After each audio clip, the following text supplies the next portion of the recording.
అనంతపురం జిల్లా బ్రహ్మసముద్రం మండలంలో దొంగలు రెచ్చిపోతున్నారు.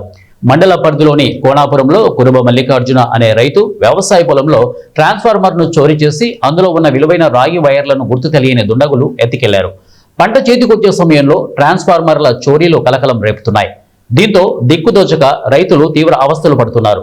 వరుస చోరీలతో రైతులు బెంబేలెత్తిపోతున్నారు. పోలీసులకు సమాచారం ఇచ్చినా దొంగతనాలు మాత్రం ఆపడం లేదని పోలీసులు ప్రత్యేక చొరవ తీసుకుని ట్రాన్స్ఫార్మర్ల దొంగతనాలకు పాల్పడే వారిని గుర్తించి కఠిన చర్యలు తీసుకోవాలని రైతులు వేడుకుంటున్నారు. జిల్లా బ్రహ్మసముద్రం మండలము కోనాపురం మాది. ఇక్కడ రైతులు గుర్తు తెలియని వ్యక్తులు డీపీ ట్రాన్స్ఫార్మర్ని దొంగిలించారు. మాకు దాదాపుగా 10 ఎకరాల పొలం ఉంది. ఇక్కడ మడి తోలాము, ఇక్కడ మొక్కజొన్న వేసాము, కర్బూజా చెనిక్కాయ వేసాం. చాలా ఇబ్బంది ఉంది. విద్యుత్ దారులు వేడుకుంటున్నాము.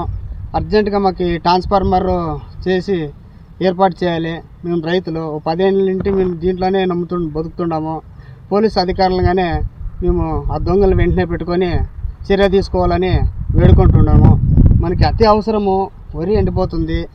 దీనికోసము మీరు దయచేసి విద్యుత్ దారులుగానే కోరుకుంటున్నాము. వెంటనే మాకు ట్రాన్స్ఫార్మర్